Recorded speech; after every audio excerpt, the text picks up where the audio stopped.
Everyone and welcome to mechanical classes by Swati.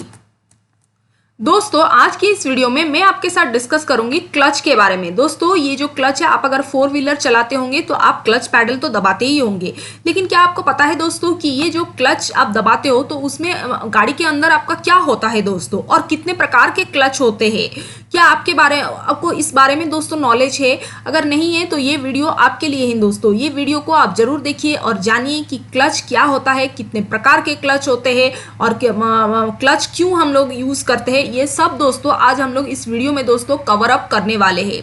Video को इसलिए आप एंड तक देखिए, और वीडियो अच्छी लगी तो लाइक कीजिए दोस्तों, और मेरे चैनल को दोस्तों सब्सक्राइब करना ना भूले, ताकि आने वाली जो भी मैं वीडियोस बनाऊंगी उसका नोटिफिकेशंस दोस्तों डायरेक्टली आपके मोबाइल में पहुंच सके। तो चलिए अभी वीडियो को शुरू करते हैं और डिस्कस करते हैं कि क्लच होता क्या है। देखिए दोस्तों, जब 4 स्ट्रोक इंजन, सारे गाड़ियों में आजकल 4 स्ट्रोक इंजन की यूज की जाती है दोस्तों।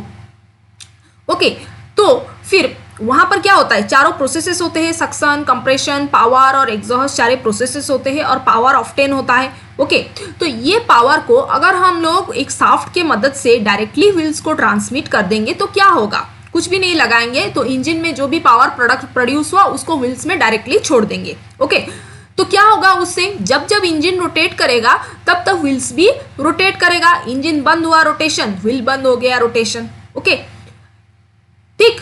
तो ये जो है ये प्रैक्टिकली पॉसिबल नहीं है, क्योंकि हम लोग को कभी व्हील का स्पीड बढ़ाना है, कभी गाड़ी का स्पीड बढ़ाना है, गाड़ी का स्पीड कभी कम करना है, तो वो हम कैसे करेंगे दोस्तों। तो वो प्रैक्टिकली पॉसिबल नहीं है।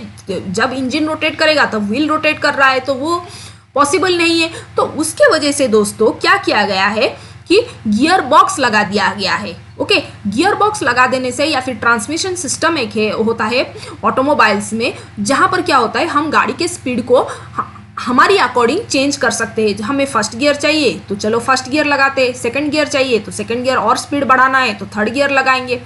वैसे हम गाड़ी का स्पीड को हम अपने तरफ से कंट्रोल कर सकते हैं। ओके, सपोज न्यूट्रल में गियर है तो फिर उस टाइम क्या होगा कि इंजन तो रोटेट करेगा उस टाइम न्यूट्रल में, लेकिन गाड़ी जो है, गाड़ी के व्हील्स जो है वो रोटेट नहीं करेंगे।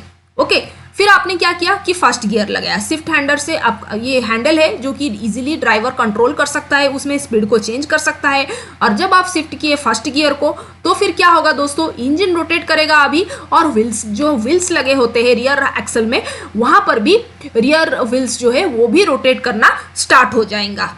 ओके, अभी गाड़ी आपकी चल रही है, सपोज आपकी फर्स्ट गियर की लिमिट है suppose 10 kilometre per hour. Okay, उसका मैक्सिमम वो 10 किलोमीटर पर आवर पे जा रहे हैं, लेकिन आपकी गाड़ी सपोज है 8 किलोमीटर पर आवर पे जा रही है। ओके, तो इसका मतलब फर्स्ट गियर से आप बिलो जा रहे हो। ओके, स्पीड से जा रहे हो।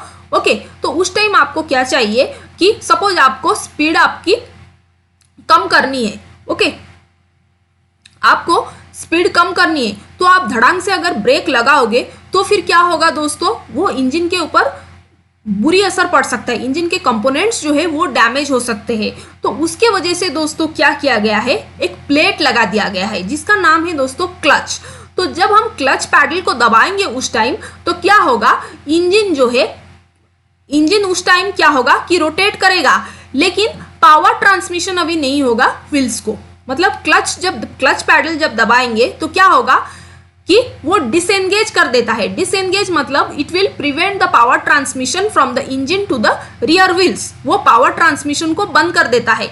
उस टाइम क्या होगा, इंजन अपने आप पावर प्रोड्यूस करेगा, लेकिन इंजन से जो पावर है वो व्हील्स को नहीं जा पाएगा। ओके, यहां पर क्या होता है दोस्तों, जब आप क्लच पैडल को दबाते हो तो फिर क्या होता है कि इंजन पावर प्रोड्यूस करेगा, लेकिन क्लच पैडल दबाने के कारण अभी क्या होगा कि इंजन से जो भी पावर प्रोड्यूस होगा अभी वो व्हील्स को नहीं जा पाएगा। ओके, तो फिर क्या होगा कि धीरे धीरे व्हील रोटेट करेगा कुछ टाइम तक, फिर बाद में क्या होगा, पूरा एकदम बंद हो जाएगा, मतलब व्हील स्टॉप हो जाएगा। क्यों? क्योंकि उसको तो पावर ही नहीं मिल रहा है ना। ओके, जब भी आप क्लच पैडल दबाओगे तो फिर क्या होगा कि इंजन रोटेट करेगा, लेकिन इंजन से जो पावर है वो व्हील्स तक पहुंच नहीं पाएगी। ओके, व्हील्स तक पहुंच नहीं पाएगी, उसके वजह से क्या होगा कि व्हील कुछ टाइम तक रोटेट करेगा, फिर बाद में क्या होगा कि वो स्टॉप हो जाएगा, क्योंकि उसको पावर मिल ही नहीं रही है। ओके, तो ये काम करता है clutch. Okay, that's why we use clutch. पहले इसीलिए बोला जाता है कि आपको कि अभी मैंने आपको क्या बोला कि गाड़ी आपकी सपोज फर्स्ट गियर की लिमिट है आपका 10 किलोमीटर पर आवर। ओके, गाड़ी की स्पीड है सपोज 8 किलोमीटर पर आवर पे, लेकिन आपकी गाड़ी जा रही है, तो आपको क्या करना है कि सपोज आपको और रिड्यूस करना है या फिर रुकना है, तो आप अगर ब्रेक दबाओगे तो फिर इंजन के ऊपर बुरी असर पड़ सकती है। तो उसके वजह से क्या होगा कि आपको पहले उस टाइम क्या करना है, क्लच को दबाना है। ओके, क्लच को दबाओगे तो फिर क्या होगा कि वो पावर को पहले डिसएंगेज कर देगा। ओके, पावर को पहले कट ऑफ कर देगा। इसका मतलब इंजन जो है वो व्हील्स से पावर ट्रांसमिट नहीं कर पा रहा है। इंजन घूमेगा, वो पावर प्रोड्यूस करेगा, लेकिन इंजन जो है वो व्हील को पावर नहीं दे पाएगा। ओके, फिर आप ब्रेक दबाओगे तो फिर गाड़ी आपका स्मूथली चलेगा और गाड़ी के कंपोनेंट्स भी जो है वो खराब नहीं होंगे दोस्तों। ओके, तो चलिए अभी और डिस्कस करते हैं क्लच के बारे में। अभी मैंने आपको क्या बताया कि क्लच क्यों यूज किया जाता है, लेकिन अब हम डिस्कस क्या करेंगे कि क्लच जो है what is the definition of clutch. Clutch क्या काम करता है? That is used to transmit the power from one shaft to another shaft. Okay, transmit the power मतलब जब आप क्लच नहीं दबा रहे हो तब इंजन क्या करता है, स्मूथली पावर ट्रांसमिट कर पाता है to the wheels. Okay, to the wheels engine जो है वो स्मूथली पावर ट्रांसमिट कर रहा है व्हील्स को, कुछ प्रॉब्लम नहीं हो रहा है और पावर बहुत अच्छे से ट्रांसमिट कर रहा है engine to the wheels. Okay, by means of the shaft. Okay, ये सब शाफ्ट है। ओके, और स्मूथली जो है इंजन जो है वो पावर ट्रांसमिट कर रहा है शाफ्ट्स के थ्रू, फिर व्हील्स में जाता है और व्हील्स मोशन में रहता है। Okay, they are generally used in automobiles to transmit power from engine to the driving wheels. वो ट्रांसमिट कर पा रहा है, मतलब क्लच का मेन काम क्या है कि वो पावर को ट्रांसमिट कर पा रहा है from engine to the wheels, to the driving wheels. Okay, लेकिन जब आप क्लच पैडल को दबा दोगे तो फिर क्या होगा कि वो कट ऑफ कर देगा, मतलब पावर को ट्रांसमिट नहीं करेगा वो। ओके, जब आप क्लच पैडल दबाओगे, बार बार मैं वही चीज रिपीट कर रही हूं दोस्तों कि जब आप क्लच पैडल दबाओगे तो फिर क्या होगा कि इंजन पावर प्रोड्यूस करेगा, लेकिन इंजन की पावर जो है वो व्हील्स तक पहुंच नहीं पाएगी। ओके, वो पावर को कट ऑफ कर देगा, राइट। तो उसके वजह से व्हील थोड़ी देर तक रोटेट करेगी, फिर बंद पड़ जाएगी। ओके, अभी देखिए दोस्तों, तो क्लच जो है ये आप देख रहे हो कि ये एक्चुअल में डायग्राम है दोस्तों। तो क्या होता है कि क्लच जो है ना वो फ्लाईव्हील के साथ अटैच होता है और फ्लाईव्हील जो है वो क्रैंकशाफ्ट के थ्रू अटैच हो जाए। क्रैंकशाफ्ट जो इंजन का बहुत ही इंपॉर्टेंट पार्ट है दोस्तों, तो फ्लाईव्हील जो है वो क्रैंकशाफ्ट के साथ अटैच होता है।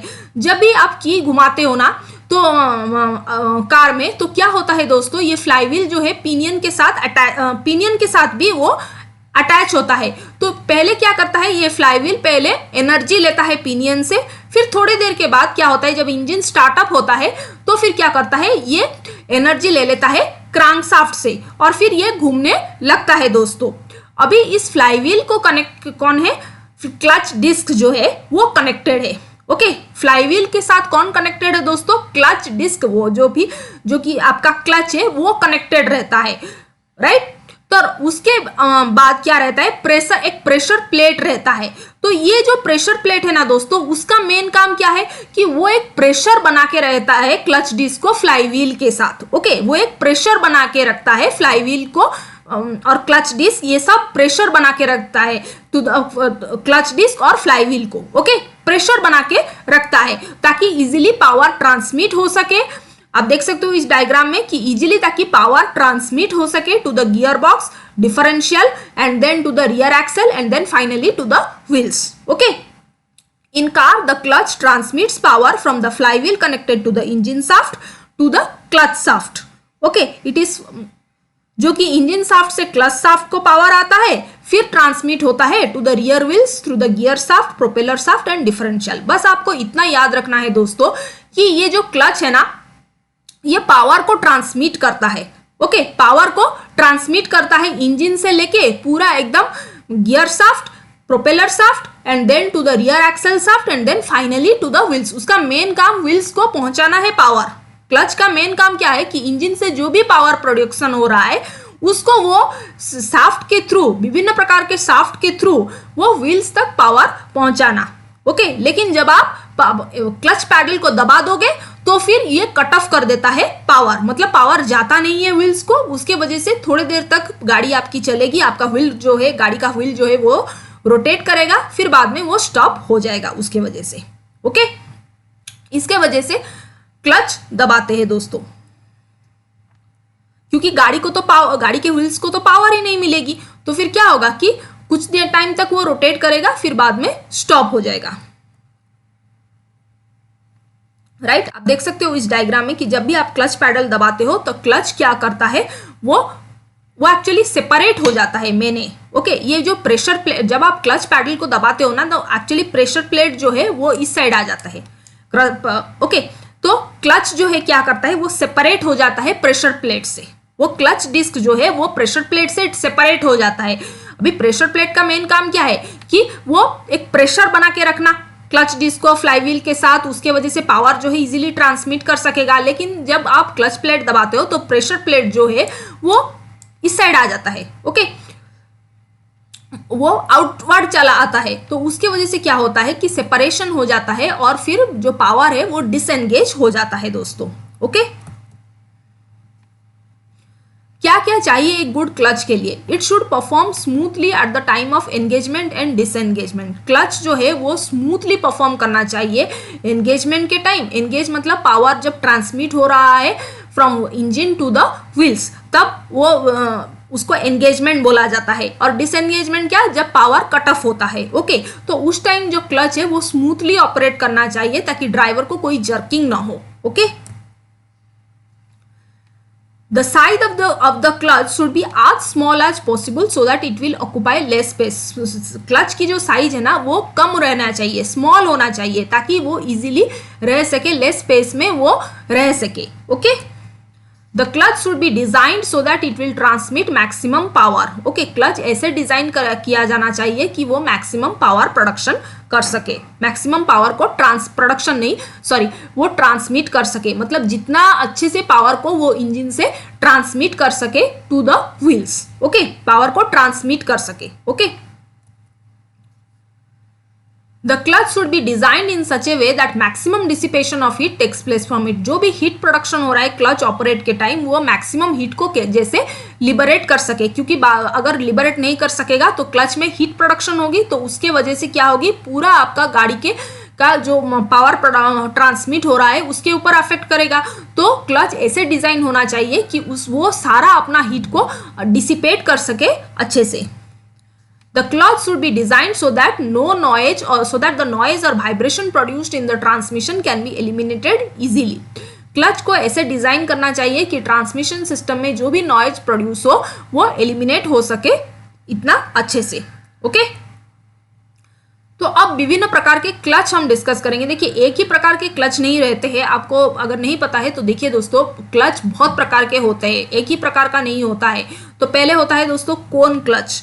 कोन क्लच में क्या होता है मैं ब्रीफली यहाँ बताऊंगी, फिर सेपरेट वीडियो में बना के आपको सेपरेट वीडियोस में आपको क्लच के बारे में बताऊंगी, लेकिन अब मैं ब्रीफली आपको डिस्कशन कर रही हूँ ये टाइप्स ऑफ क्लच के बारे में। देखिए, कोन क्लच में क्या होता है कि एक फीमेल कोन रहता है और एक मेल कोन रहता है, और जब ये मेल कोन और फीमेल कोन अटैच रहते हैं ना, तो फिर क्या होता है कि पावर जो है इजीली ट्रांसमिट कर पा रहा है from the engine to the gear box, फिर बाद में टू द व्हील्स। ओके, लेकिन जब ये मेल और फीमेल कोन जो है वो सेपरेट हो जाते हैं, तो फिर क्या होता है, मतलब आप क्लच पैडल दबाते हो तो ये मेल और फीमेल जो है कोन वो सेपरेट हो जाते हैं, और फिर इंजन की जो पावर ट्रांसमिशन है गियर बॉक्स तक वो बंद हो जाती है। ओके, नेक्स्ट होता है single plate clutch. Single plate clutch में एक ही आपको क्लच प्लेट देखने को मिलेगी और पावर ट्रांसमिट होता है from engine to the gear box. Next multiplate clutch. Multiplate clutch में आपको बहुत सारे प्लेट्स आपको देखने को मिलेगी, बहुत सारे क्लच प्लेट आपको देखने को मिलेगी दोस्तों। नेक्स्ट हो सेंट्रीफ्यूगल क्लच।